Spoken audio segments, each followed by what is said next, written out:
굉장히 시간이 많이 지나가 있는데요. 많이 긴장이 되는데 빨리 설교하도록 하겠습니다. 우리 새로운 교육자분들이 다 부임하셨는데요. 부임 인사를 했던 주일에 한 전도사님께서 교육자실에서 하신 말씀이 저는 아직도 생생하게 기억이 납니다. 분명 저에게 하신 말씀은 아니었는데 제가 지나가면서 들었는데 그 말을 생생하게 기억하고 있습니다. 어떤 말이었냐면, 이번에 목사님들은 얼굴을 보고 뽑으셨나 봐라는 말이었어요. 분명하게 기억합니다. 이번에였어요. 이번에. 저는 저번이거든요. 저번은 안 그랬나라는 말이 포함되어 있잖아요. 여러분, 이번이든 저번이든 분명한 것은 성문교회 모든 교육자분들이 하나님의 말씀을 전하는 자로, 하나님의 말씀으로 성도님들을 섬기는 자로 부르신 줄 믿습니다. 양육훈련 과정 수료식을 진행했습니다. 양육반, 성장반, 제자반, 사역훈련반, 마더와이즈, 전도폭발 등 한 학기 또 1년의 과정을 통해 다양한 모습으로 훈련받는 시간이었습니다. 정말 다양했습니다. 그런데 그 다양함 속에서도 분명하게 동일한 것이 있습니다. 그것은 하나님의 말씀으로 양육받고 훈련받는 시간이었다라는 겁니다. 시간이 다르고 교재가 다르고 가르치는 분들이 달랐다 하더라도 동일한 것은 하나님의 말씀으로 양육받고 훈련받는 시간이었습니다. 그래서 우리가 이 시간 생각해 보기를 원하는 것은 하나님의 말씀이 무엇인가라는 거예요. 우리가 한 학기 동안 1년 동안 양육받았던, 훈련받았던 그 하나님의 말씀이 무엇인가. 오늘 본문은 이렇게 말하고 있는데요. 39절 하반절입니다. 같이 한번 읽어보겠습니다. 이 성경이 곧 내게 대하여 증언하는 것이니라. 성경은 곧 내게 대하여 증언하는 것이니라. 오늘 본문은 예수님께서 하신 말씀입니다. 그러니까 성경은 누구에 대해서 증언한다고 말하고 있습니까? 예수님에 대해서 증언한다. 이 성경이 곧 예수님에 대해서 증언하는 것이다 라고 본문은 말하고 있습니다. 문맥상 말한다면 이 성경은, 지금 예수님께서 말하고 있는 성경은 구약 성경을 말하는 겁니다. 그러나 어찌 구약 성경만이 예수 그리스도를 증언하는 것이겠습니까? 구약 성경은 우리가 죽을 수밖에 없는 죄인 되었다라는 것과, 그런 우리를 외면하지 아니하시고 우리를 구원하시기 위해 보내시겠다고 하신 메시아 예수 그리스도에 대한 그 약속의 말씀들이 기록되어 있는 것이 구약의 말씀입니다. 신약의 복음서는 예수 그리스도께서, 하나님께서 약속하신 구원자라는 것과 그 구원의 사역을 생생하게 증언하고 있습니다.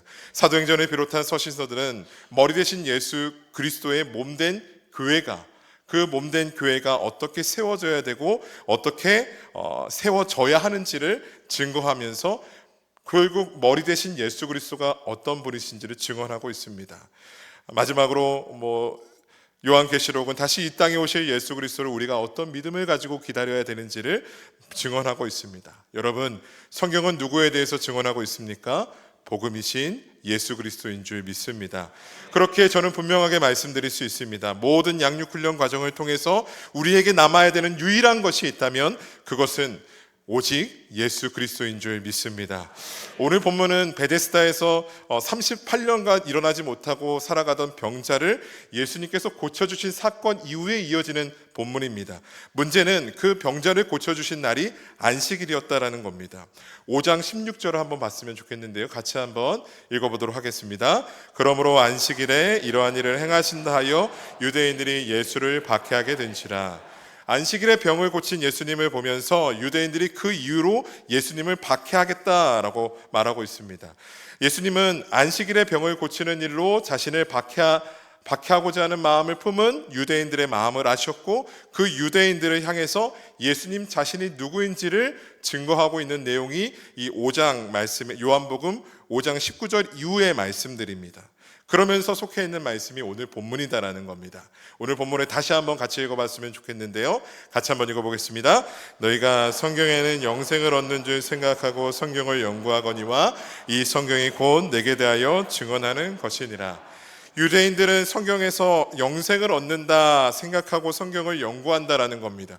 그러나 여기서 중요한 것은 성경 안에 영생이 있냐 없냐라는 것을 중요한 것이 아니라 예수님이 지금 지적하고 있는 것이 무엇이냐가 중요합니다. 무엇을 지적하고 있는 겁니까? 성경을 연구하는 자신들의 열심과 그 수고, 그 말씀에 기록된 율법을 지키는 또한 자신의 열심과 수고를 통해서 영생을 얻는다는 그 어리석은 생각을 하고 있는 유대인들을 것을 지적하고 있다라는 겁니다.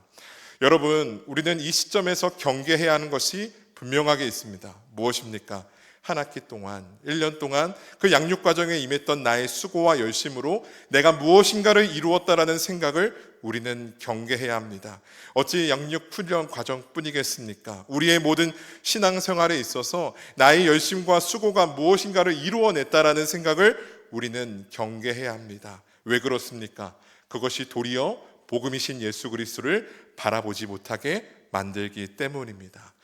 사랑하는 여러분, 성경이 증언하고 계신 분, 복음이신 예수 그리스도만을 바라볼 수 있는 우리 모두가 되기를 소망합니다. 나의 열심과 수고, 나의 자격, 나의 나됨을 내세우는 삶이 아니라 내세울 것 하나 없는 자격 없는 나를 외면하지 아니하시고 한없는 사랑으로 우리를 구원하여 주신 예수 그리스도, 그 은혜만을 고백할 수 있는 우리가 되어야 하는 줄 믿습니다. 같은 물을 마시면서 살아가지만 독을 만들어내는 독사와 우유를 짜내는 젖소에 대한 예화를 많이 들어보셨을 것 같습니다.